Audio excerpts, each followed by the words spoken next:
कभी आपने पैकेट को घुमाकर देखा है? जिस ब्रेड को और ब्राउन ब्रेड और वाइट ब्रेड को आप हेल्दी समझते हैं, उसमें क्या क्या डला हुआ है। आज के दिन दुनिया भर में ब्रेड एक बहुत ही कॉमन सी फूड आइटम है। हर कोई हर वक्त खाता है। पाकिस्तान में कितने ज़रिए हैं इसे खाने के। Bread jam, bread gulab jamun, bread halwa, bread roll, bread pakora, bread omelette वगैरह। लेकिन सवाल यहाँ ये है कि ब्रेड के अंदर एक्चुअली में डला क्या हुआ है और ये आपकी हेल्थ के लिए सही है या हार्मफुल है। वाइट ब्रेड और ब्राउन ब्रेड के बीच क्या डिफरेंस है, रोटी से इसे कैसे कंपेयर किया जा सकता है। आज के इस वीडियो में आइए जानते हैं ब्रेड को गहराई से।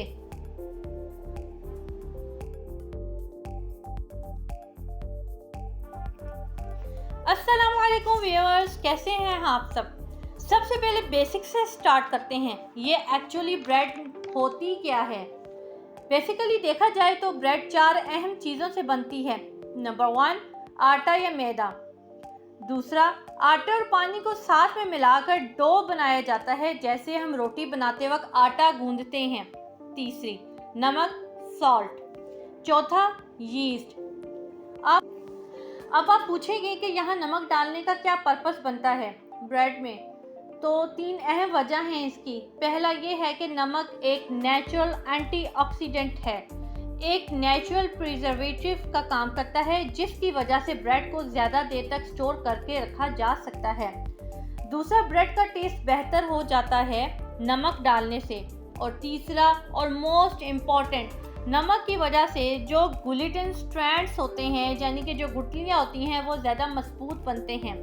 आटा गूंदने को इंग्लिश में कहा जाता है डो। और जब आप ये करते हैं, आटे के अंदर गुठली मौजूद होता है, वो साथ जुड़ने का काम करता है, जिसकी वजह से ब्रेड या रोटी वो एक पीस बने रहते हैं। और नमक डालने से ये ग्लूटेन स्ट्रैंड्स मजबूत होते हैं। अब आता है हमारा चौथा ingredient, yeast. Yeast basically viewers single celled micro organism होते हैं जो कि फंगल ग्रुप में आते हैं। उर्दू में हम इसे खमीर कहते हैं। जब ये माइक्रो ऑर्गेनिजम्स आटे में मौजूद कार्बोहाइड्रेट्स के साथ रिएक्ट करते हैं तो 2 चीज़ें रिलीज होती हैं, एथेनॉल एंड कार्बन डाइऑक्साइड। इस पूरे प्रोसेस को आपने स्कूल में पढ़ा होगा, फर्मेंटेशन बुलाते हैं। अब इस रिएक्शन में जो कार्बन डाइऑक्साइड बबल्स रिलीज होते हैं, वो एक्चुअली में ग्लूटेन स्ट्रैंड्स ट्रैप हो जाते हैं, जिसकी वजह से ब्रेड फूलती है। तो आप नोटिस करोगे कि फ़ोटो में आपको दिखेगा कि कैसे ब्रेड के अंदर के इतने सारे होल्स गोल शेप के बबल्स टाइप के दिखने लग रहे हैं। लेकिन इस रिएक्शन में एथेनॉल रिलीज़ होती है। जैसे कि आप जानते हैं कि एथेनॉल अल्कोहल ही होती है। तो उस अल्कोहल का क्या होता है, जब हम इस आटे फर्मेंटेड को ओवन के अंदर डालते हैं, बेक करना शुरू करते हैं, तो वो एथेनॉल इवेपोरेट हो जाता है। एथेनॉल की इवेपोरेशन से ब्रेड और ज़्यादा फूलने लगती है। यहाँ पर एक इंटरेस्टिंग फैक्ट, सारा अल्कोहल इवेपोरेट नहीं होता, ट्रैप कर जाता है। द अमेरिकन केमिकल सोसाइटी रैन ने 1920s में कुछ एक्सपेरिमेंट्स किए थे और उन्होंने पता लगाया कि 0.04% से लेकर 1.9% के बीच में अल्कोहल अक्सर ब्रेड में पाई जाती है। इससे कोई डरने की बात नहीं है। इतनी छोटी अमाउंट में अल्कोहल से हार्म नहीं होगा आपको। इनफैक्ट इन साइंटिस्ट ने ऑब्जर्व किया कि इतना बचा हुआ जो अल्कोहल होता है, इससे ब्रेड का फ्लेवर ही इंटेंस होता है, यानी टेस्ट अच्छा होता है। तो ये है व्यूअर्स ट्रेडिशनली ब्रेड बनाने का तरीका। इसी तरीके का लोग सदियों से इस्तेमाल करते आ रहे हैं दुनिया भर में ब्रेड बनाने के लिए। साल 1857 में फर्मेंटेशन प्रोसेस ने लुईस पैस्चर की एक साइंटिफिक अंडरस्टैंडिंग दुनिया को बताई थी। इसके बाद हमें पता चला कि फर्मेंटेशन एक्चुअली में होती क्या है, लेकिन इससे पहले लोग इस प्रोसेस का इस्तेमाल करते आ रहे थे बिना पता कि यहाँ पर हो क्या रहा है। अभी यहाँ पर हमारी जो रोटी है और ये जो ब्रेड है, इसमें सिर्फ 2 चीज़ों का डिफरेंस है। रोटी को बनाते वक्त हम यीस्ट और साल्ट का इस्तेमाल नहीं करते, इसलिए रोटी फूलती नहीं है जिस तरीके से ब्रेड फूलती है। और दूसरा, इसकी वजह से ज़्यादा देर तक प्रिजर्व करके नहीं रख सकते रोटी को, रोटी को खुली हवा में छोड़ कर रखें तो एक दिन बाद वो खाने लायक नहीं रहती। तो क्यों रोटी फूलती नहीं है? इसलिए हम इसे मुख्तलिफ तरह की कैटेगरी में डालते हैं। रोटी जैसी फ्लैट ब्रेड्स दुनिया भर में बहुत पॉपुलर हैं। मैक्सिको में आपको मैक्सिको टोर्टिलास मिलेंगी जो कि रोटी जैसे बहुत दिखते हैं। अक्सर टोर्टिलास को कॉर्न से बनाया जाता है और रोटी को गंदम से। साउथर्न एशियन कंट्रीज़ में फ्लैट ब्रेड्स आपको मिलेंगी। अफ्रीकन मुल्कों में ऐसी फ्लैट ब्रेड्स आपको मिलेंगी। तो एग्जैक्टली ये आइडिया किसी को आया कि इस नॉर्मल फ्लैट ब्रेड में यीस्ट डाल देंगे जिससे ये कि फूल जाएगी। हिस्टोरियंस के लिए ये एक डिबेट का मौका है। स्पेकुलेट किया जाता है कि इसका ओरिजिन फूड 4000 BC अराउंड में हुआ था। इजिप्ट में बिठा कोई बेकर अपनी ट्रेडिशनल फ्लैटेड बनाने लग रहा था, लेकिन इसने आटे को साइड पर रखा हुआ छोड़ दिया कुछ घंटे के लिए। पर हवा में वाइल्ड यीस्ट मौजूद थी तो उससे आकर इंटरेक्ट करने लगी। फिर जब इस बेकर ने इस आटे को अपने पुराने ज़माने के ओवन में डाला तो वो फूलने लग गया। हैरान हो गए सबके ये क्या हो गया। उन्होंने देखा कि ये खाने में और भी ज़्यादा सॉफ्ट है, मज़ा आ रहा है। फिर इसे करने की ट्राई करते हैं। उन्हें लगा कि आटे को हवा में रखेंगे तो ऐसी ब्रेड बन पाएगी, लेकिन ये चांस की बात होती थी कि हवा में कोई वाइल्ड यीस्ट है या नहीं है। अक्सर नहीं मिलती थी उन्हें। फिर किसी ने देखा कि हम पुराने आटे का इस्तेमाल कर सकते हैं जिसमें यीस्ट है, इसे नए आटे के साथ रखते हैं जिससे यीस्ट इधर से उधर चली जाए और वहाँ ये भी यीस्ट पहुँच जाए। इस तरीके से आहिस्ता आहिस्ता इंसानों ने डेवलप किया कि ये ब्रेड बनाने का प्रोसेस आज से तकरीबन 2000 साल पहले 300 BC में एंशिएंट रोम बेकिंग को एक आर्ट माना जाता था। बड़ा ही रेस्पेक्टेबल प्रोफेशन होता था। वीट को अफ्रीकन मुल्कों से इंपोर्ट किया जाता था। इजिप्ट और अल्जीरिया, टूनीसिया के रीजन से जो आज के दिन है रोम में इंपोर्ट करके ब्रेड बनाई जाती थी। टाइम में आगे चले तो कहा जाता है कि क्रिस्टोफर कोलंबस पहली बार इस ब्रेड के कॉन्सेप्ट को आगे ले गए और इंडिया में यीस्ट वाली पोर्टुगीज ट्रेडर्स ब्रेड लाए थे। पाव के फॉर्म में, सही सुना आपने। पोर्टुगीज लोग इसे सबसे पहले गोया लेकर आए और फिर मुंबई में। यही वजह है कि आज के दिन तक मुंबई का वाडा पैफ बड़ा मशहूर है। आगे टाइम में चलते हैं। 1800 तक ब्रेड बड़ी नेचुरल होममेड सब्सटेंस थी, स्टेबल खाना बन चुकी थी। दुनिया भर के कल्चर में इसे हर दिन खाया जाता था। ब्रेड बनाने को एक बड़ा प्रोफेशन माना जाता था और ब्रेड की एंट्री हमें देखने को मिली। आर्ट में, रिलीजियन और स्पिरिचुअलिटी में इस फेमस पेंटिंग को देखिए। जीन फ्रेनियस मिलत थी जहाँ पर एक औरत ब्रेड बना रही अपने घर पर। लेकिन फिर हमारी कहानी में एंट्री होती है इंडस्ट्रियल रेवोल्यूशन की। व्यूअर्स, ADD ब्रेड जैसा हमारा होममेड इंडस्ट्री में बदल जाता है। कमर्शलाइजेशन का आगाज़ होता है यीस्ट से। किसी ने कहा कि हम बाहर से यीस्ट का इंतज़ार नहीं कर सकते अपनी ब्रेड बनाने के लिए। हमें यीस्ट को किसी तरीके से ट्रैप करके रखना पड़ेगा ताकि जब चाहें हम इसे इस्तेमाल कर पाएँ। ऐसे बन के आया प्रेस्ड यीस्ट जिसे सॉलिड क्यूब्स में बेचा जाने लगा। 1867 में वियना में कुछ बेकर्स को क्रेडिट किया जाता है कि उन्होंने पहला प्रेस्ड यीस्ट बनाया। आज के दिन से हम बेकर्स यीस्ट कहते हैं और आप पैकेट में से ख़रीद भी सकते हैं। लेकिन फिर किसी ने सोचा कि हमें यीस्ट चाहिए ही क्यों। हम इसका इस्तेमाल करते हैं गैस निकालने के लिए जिससे ये ब्रेड फूलती है। क्यों ना हम कोई और चीज़ इस्तेमाल करें ब्रेड को फुलाने के लिए। और यहाँ पर एंट्री होती है व्यूअर्स सोडियम बाइकार्बोनेट की, जिसे हम बेकिंग सोडा कहते हैं। एसिड बेकिंग सोडा के साथ रिएक्ट करता है और इससे कार्बन डाइऑक्साइड रिलीज होती है जो कि ब्रेड को फुलाने का काम कर देती है। लेकिन ये एसिड कहाँ से आता है? इस एसिड को डालने के लिए उस ज़माने में लोगों ने कहा कि हम दूध का इस्तेमाल कर सकते हैं, बटर मिल्क का इस्तेमाल कर सकते हैं या कुछ कतरे लेमन जूस भी काम कर सकता है। फिर किसी ने सोचा क्यों ना हम बेकिंग सोडा और एसिड को कंबाइन करके पैकेट में बेचने लग जाएं। एक मॉइस्चर फ्री पैकेट जिसमें बेकिंग सोडा और एसिडिक सब्सटेंस डाला है। जैसे ही इसे पानी में डालोगे तो रिएक्शन शुरू हो जाएगा। इन दोनों में तो ये चीज़ अच्छे से काम करी। इसे बुलाया जाता है बेकिंग पाउडर। बेकिंग पाउडर में डाला होता है बेकिंग सोडा प्लस कोई चीज़ एसिडिक। आपने इनो का नाम तो सुना होगा। हम भटूरे बनाते वक्त आटे में इनो डालते हैं क्योंकि इनो में क्या होता है, बेकिंग सोडा और सिट्रिक एसिड। सन 1850s में पहली बार बेकिंग सोडा को बेचा जाने लगा और उसके कुछ सालों बाद बेकिंग पाउडर को बेचा गया। सबसे पहले केमिकल्स थे जो ब्रेड में डाले जाने लगे, लेकिन इसके बाद जाकर कहा था कि चीज़ें थोड़ी बिगड़ने लगी।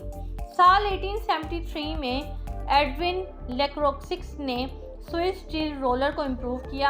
एक ऐसी मशीन बनाई इस आदमी ने जो बड़े एफिशिएंट तरीके से गेहूं गंदम के अलग अलग हिस्सों को अलग कर सके। और पहले अब आप व्यूवर्स ये देखिए कि गेहूं के दाने क्या अलग अलग पार्ट्स होते हैं। सबसे पहले सबकी बाहर की लेयर को हम कहते हैं ब्रान, जो ब्राउन कलर की दिखती है। ज़्यादातर न्यूट्रिएंट्स, विटामिन्स और मिनरल्स इसी लेयर में होते हैं। इसके नीचे आता है मोटा और सबसे बड़ा हिस्सा जिसे एंडोपर्म कहते हैं। ये मोस्टली स्टार्ची, कार्बोहाइड्रेट्स, न्यूट्रिएंट्स नहीं होते इसमें, और इसके अंदर पार्ट को हम कहते हैं जर्म। जब हम होल व्हीट और रिफाइंड व्हीट की बात करते हैं तो सिंपली डिफरेंस ये होता है कि जो बाहर की आउटर लेयर्स ब्रान है उसे निकाल दिया गया है रिफाइंड फ्लोर में, बाहर की लेयर नहीं डाली होती। जो सबसे ज़्यादा न्यूट्रिश होती है एक तरीके से वैसा ही हो गया जैसे आप एप्पल खा रहे हों। आप जानते ही होंगे कि एप्पल में सबसे ज़्यादा अच्छी चीज़ें हैं वो एप्पल के छिलके में होती हैं। अब आप सारा छिलका काट कर एप्पल खिला दो तो उतने न्यूट्रिएंट्स नहीं मिलेंगे आपको। छिलका ही यहाँ पर सबसे हेल्दी चीज़ है खाने में। तो यही डिफरेंस है व्यूअर्स आटे और मैदा में। आटा होल व्हीट से बनता है और मैदा यहाँ पर रिफाइंड फ्लोर से। अब इन भाई साहब की नई मशीन साल 1873 के बाद बहुत आसान हो गया मैदा को बनाना। उससे पहले भी मैदा बनाया जाता था लेकिन इतना आसान नहीं था। तो ये सबसे पहली स्टेप थी जो ब्रेड की हिस्ट्री में हुई। दूसरी चीज़ जो इसके बाद हुई वो और भी ख़तरनाक थी। जो आटा गेहूं से निकलता है वो वाइट कलर का बनता है जब वो ऑक्सीजन के साथ रिएक्ट करता है एटमॉस्फेयर में, लेकिन इस रिएक्शन को होने में थोड़ा टाइम लगता है। तो आटे का जो वाइट कलर है वो थोड़े टाइम के बाद ही मिलता है। लेकिन इंडस्ट्रीज़ में बैठे इन बड़ी बड़ी कंपनीज़ के पास टाइम नहीं था, उनके लिए टाइम ही पैसा था। वो अपने कस्टमर्स को प्लीज़ करना चाहते थे, ज़्यादा से ज़्यादा वाइट फ्लोर दिखाकर, और वो इंतज़ार नहीं कर सकते थे उस रिएक्शन के होने का। तो उन्होंने क्या किया, आटे को ज़बरदस्ती वाइटन करना शुरू किया, चॉक, एलम और बोरेक्स जैसे केमिकल्स डालकर। 1898 में पहली बार ब्लीचिंग एजेंट्स आने लगे। Nitrogen peroxide, benzoyl peroxide, chlorine dioxide, nitrogen dioxide, ozone, ये बड़ी बड़ी कंपनियां ब्लीच करने लगी आटे को, बस इसीलिए क्योंकि ये चाहते थे कि कंज्यूमर्स की आंखों में दिखे कि इनको हमारा जो आटा है वो सबसे वाइट कलर का है। इसके पेटेंट्स फाइल किए जाने लगे ब्रिटेन, यूएसए और फ्रांस जैसे मुल्कों में। इस वक्त कई लोग थे जो इसके सख्त खिलाफ थे। उन्होंने देखा कि यहाँ पर क्या होने लग गया है। कई लीडर्स ने इसके खिलाफ आवाज़ उठाई, जैसे कि अमेरिकन केमिस्ट हार्वे वाइली ने, जिन्होंने स्लोगन दिया था save the bread save the nation. लेकिन जब बात कोर्ट में गई तो ब्रेड बनाने वाली कंपनी ने आर्ग्यू किया कि ये जो नाइट्रेट्स और केमिकल्स हैं जो यूज़ करने लगे इतनी ज़्यादा में इस्तेमाल नहीं करें, ये कोई इतना हार्मफुल नहीं होगा। इसलिए आज के दिन तक अमेरिका में आटे की ब्लीच की जाती है। एक बड़ा फेमस एजेंट, केमिकल एजेंट जो ये लोग इस्तेमाल करते हैं उसका नाम है पोटेशियम ब्रोमेट। सन 1916 में पहली बार पोटेशियम ब्रोमेट का इस्तेमाल किया गया इस ब्रेड वाइटनर पर, और जो ना सिर्फ ज़्यादा वाइट होती थी बल्कि और ज़्यादा फूलती भी थी। लेकिन प्रॉब्लम ये है कि आज हम इस केमिकल को जानते हैं कि इससे किडनी प्रॉब्लम्स हो सकती हैं और थायराइड कैंसर होता है। ये रीज़न है कि इस केमिकल को यूरोपियन यूनियन, कनाडा, ब्राज़ील और चाइना में बैन किया जा चुका है। इंडिया, पाकिस्तान का क्या है यहाँ पर? मई 2016 में एक लैब स्टडी की गई थी centre of science and environment ने। उन्होंने ख़तरनाक पोटेशियम ब्रोमेट और पोटेशियम आयोडाइड चेक करने के लिए 38 अलग अलग ब्रेड सैंपल को टेस्ट किया। 84% सैंपल्स में पाया गया कि एक या दोनों केमिकल्स मौजूद हैं। शॉकिंग चीज़ ये है कि अमेरिका के अंदर आज के दिन ये दोनों केमिकल्स परमिटेड हैं। आप सोचोगे कि अमेरिका जैसे डेवलप कंट्री में ये कैसे हो सकता है। अमेरिका वही मुल्क है जहाँ से कैपिटलिज्म व्यूवर्स क्रोनी का आगाज़ हुआ है। बहुत सारे केमिकल्स जो दुनिया भर में अलग अलग मुल्कों में बैन हो चुके हैं, अमेरिका में आपको हमेशा दिखेगा कि आज़ादाना इस्तेमाल किया जाता है। फिर आते हैं हम आर्टिफिशियल प्रिजर्वेटिव्स। जैसे मैंने बताया था कि नमक को इस्तेमाल किया जाता है एज अ नेचुरल प्रिजर्वेटिव। इसके अलावा हम अदरक, गार्लिक, हनी, क्लव, क्यूनेमन, इन सारी चीज़ों का आप इस्तेमाल कर सकते हैं नेचुरल प्रिजर्वेशन, खाना ज़्यादा देर तक टिका रहे। जब हम अचार बनाते हैं तो वैसे अचार क्यों इतनी ज़्यादा दिन तक रखा जा सकता है? क्योंकि उसमें ये नेचुरल प्रिजर्वेशंस डले होते हैं, जैसे कि नमक, जिंजर और गार्लिक। अब कुछ जगहों पर ब्रेड में ये नेचुरल प्रिजर्वेटिव्स डाले जाते हैं, लेकिन पिछले 100 सालों में आर्टिफिशियल प्रिजर्वेटिव्स बड़े पॉपुलर हुए। 7 जुलाई 1928 पहली बार अमेरिका में एक बेकरी में स्लाइस्ड ब्रेड को बेचा जाने लगा। अभी तक जब भी मैं ब्रेड की बात कर रही थी तो ब्रेड गोल रोटी की तरह दिखती थी। जब आप अपने दिमाग में ब्रेड की पिक्चर इमेजिन करते होंगे तो ये स्लाइस ब्रेड से इमेजिन करते होंगे। सिर्फ 1928 में ही था कि इसे पहली बार बेचा गया, बनाया गया। इसका बहुत बड़ा नुकसान ये था कि ये बहुत आसानी से बासी पड़ जाती थी, तो रिलीज़ होते ही ये ब्रेड एक बहुत बड़ी फ्लॉप रही। लेकिन अगले कुछ सालों में आहिस्ता आहिस्ता और प्रिजर्वेटिव का जब इस्तेमाल किया जाने लगा तो शेप में इम्प्रूवमेंट्स हुई, तो लोगों को ये स्लाइस ब्रेड और पसंद आने लगी। सन 1943 में अमेरिका ने एक बैन लगाया था स्लाइस ब्रेड के ऊपर ताकि स्टील बचाया जा सके। लेकिन उस पॉइंट ऑफ टाइम तक लोगों को स्लाइस ब्रेड इतनी पसंद आने लग चुकी थी कि लोगों ने प्रोटेस्ट करना शुरू कर दिया इसके खिलाफ। 2 महीने बाद इस बैन को हटाना पड़ा। न्यूयॉर्क टाइम्स पर slice bread put back on sale छपी हेडलाइन में, हाउसवाइफ्स थम्स सेफ अगेन। सबसे बड़ा रीज़न यहाँ पर ये था कि कन्वीनियंस, इतनी बड़ी ब्रेड जो पहले मिलती थी इन्हें काटना पड़ता था, बहुत मेहनत लगती थी इस ब्रेड को काट के रखने में। स्लाइस ब्रेड का मतलब था कि ब्रेड निकाली और खा लिया और सीधा फॉरवर्ड करते हैं आज के ज़माने में और एक टिपिकल ब्रेड को इन्वेस्टिगेट करके देखते हैं कि इसके अंदर क्या क्या इंग्रेडिएंट्स मौजूद हैं। पिछली बार की तरह ये एज्यूम कर रही हूँ कि किसी भी कंपनी ने झूठ नहीं बोला है। जो चीज़ सच है वो अपने इंग्रेडिएंट्स लिस्ट में लिखते हैं। घुमाइए पैकेट को और ये देखिए टिपिकल के पीछे क्या लिखा हुआ है। सबसे पहले वाइट ब्रेड इंग्रेडिएंट्स लिस्ट पर है 53% फ्लोर, रिफाइंड व्हीट फ्लोर यानी मैदा। मैदा जैसे मैंने बताया कि गेहूं के छिलकों को काट कर जब गेहूं से अलग करते हैं तो मैदा बनता है। अब बात क्या है, छिलके में जो फाइबर मौजूद होता है वो आपकी ब्लड शुगर को स्टेबल रखने में मदद करता है। बिना छिलके के इस मैदा में जो कार्बोहाइड्रेट्स होते हैं बड़ी जल्दी आप ब्लड स्ट्रीम में शुगर की फॉर्म में रिलीज़ होते हैं और एक स्पाइक शुगर आपको देखने को मिलती है। इंसुलिन स्पाइक होता है, इसे एक दोबारा खाने से तो कुछ नहीं होगा, लेकिन साल भर साल अगर आप मैदे का ही खाना खाते रहे तो आपकी बॉडी में इंसुलिन रेजिस्टेंस हो जाएगी, जिससे इवेंचुअली बाद में जाकर आपको टाइप 2 डायबिटीज़ हो सकती है। लेकिन यहाँ पर शॉर्ट टर्म में बुरा असर है। आपका जो बैड कोलेस्ट्रॉल जो होता है, जो मैदा खाने से बढ़ जाता है, खाने की ज़्यादा क्रेविंग होती है और मूड सेविंग्स भी आपको देखने को मिले। वैसे अलग अलग खाने से शुगर स्पाइक्स को मैनेज करना अपने आप में बहुत बड़ा टॉपिक है। इस पर बहुत डिटेल में बात की जा सकती है, क्योंकि शुगर स्पाइक्स को मैनेज करना इफ़ेक्टिवली करने से ही आप अपनी थकान दूर कर सकते हैं। आप ज़्यादा एनर्जाइज्ड फील कर सकते हैं दिन। दूसरा इंग्रेडिएंट यहाँ पर है शुगर, यानी एक्स्ट्रा एडेड शुगर। ऐसा नहीं है कि वो नेचुरली मौजूद है यहाँ पर। जैसा मेरी डिटेल में वीडियो है ओबेसिटी के बारे में, वो भी आप देख सकते हैं। आप जितना एडेड शुगर को अवॉइड कर सको तो उतना अच्छा है आपके लिए। बाय कंपैरिजन नेचुरल शुगर जो आपको फ्रूट्स, मिल्क, ग्रेन यहाँ पर मिलेंगी, ये शुगर्स आपके लिए हेल्दी होती हैं। इसे डिटेल में एक्सप्लेन नहीं करूँगी, आप ओबेसिटी वाली वीडियो जाकर देख सकते हैं। इसके बाद अगले इंग्रेडिएंट्स यहाँ पर आते हैं नमक और E41 एमल्सिफायर। अब नमक में सोडियम होता है और इस एमल्सिफायर में और भी ज़्यादा सोडियम होता है। अगर आप एक्सेस अमाउंट में कंज्यूम को सोडियम करेंगे तो आपको हाई ब्लड प्रेशर हो सकता है।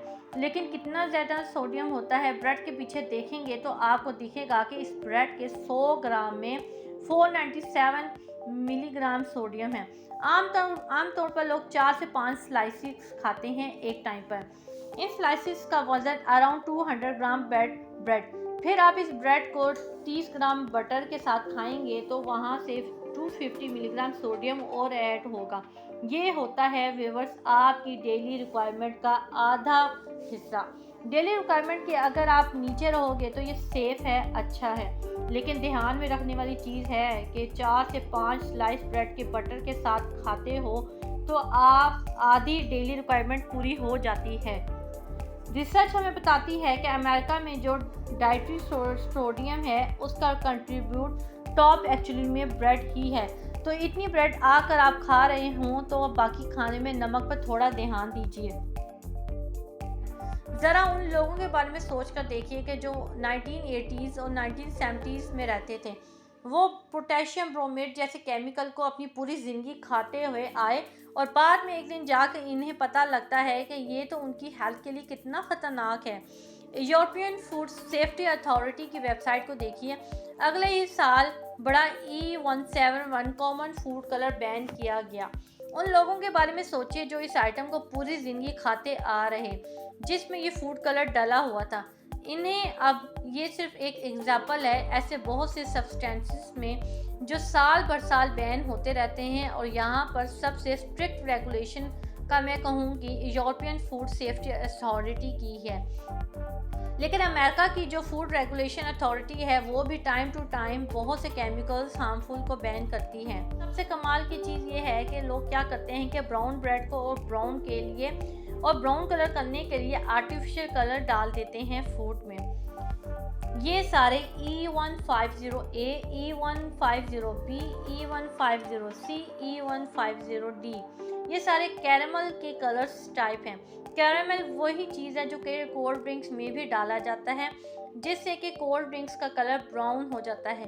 कई कैरेमल की कलरिंग्स में कैंसरस सब्सटेंसेस प्रोड्यूस होते हैं और पेटिशन भी डाली गई है US FDA के सामने 2 टाइप की कैरेमल कलरिंग को बैन करने के लिए। ये इसके बारे में डिटेल में बात नहीं होगी, पहले भी जो मैंने ओबेसिटी की वीडियो बनाई है उसमें भी डिटेल बताई गई है। इसके बाद एक कंपनी अपनी ब्रेड को एडवर्टाइज करती है होल व्हील ब्रेड कहकर।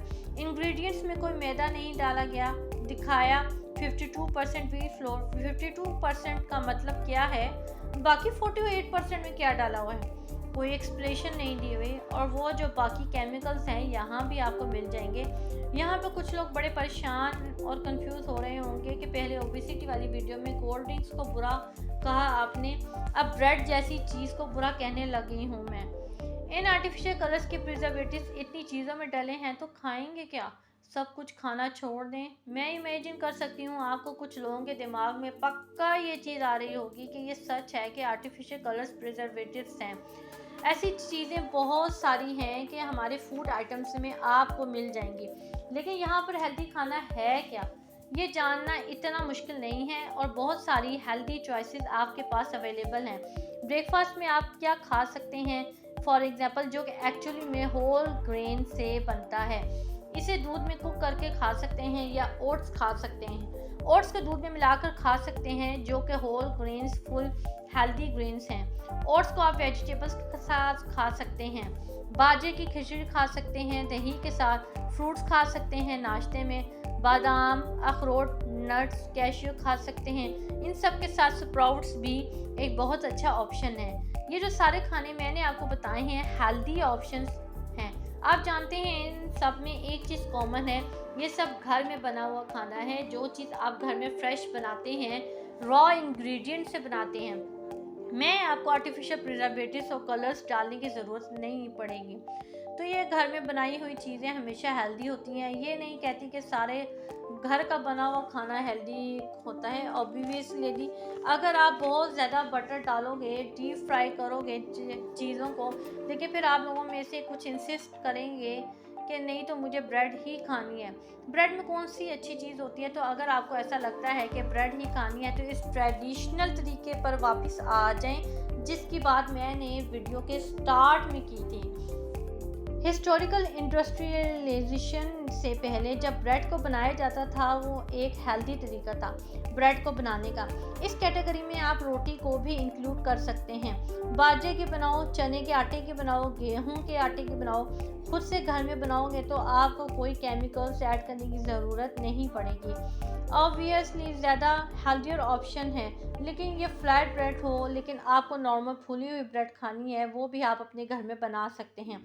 कई इंटरनेट पर रेसिपीज आपको मिल जाएंगी। इसके अलावा आपके पास ऑप्शन है किसी लोकल बेकरी से ख़रीदने का, तो वो भी एक अच्छा ऑप्शन हो सकता है। आपने जो भी ख़रीदनी हो तो उसकी इंग्रेडिएंट लिस्ट लाजमी चेक कर लिया करें। कुछ हैं जिसमें आर्टिफिशियल्स ऐड नहीं होते। अलग अलग कंपनीज़ के ब्रेड लिस्ट में इंग्रेडिएंट्स चेक करें कि किस में क्या क्या डला हुआ है।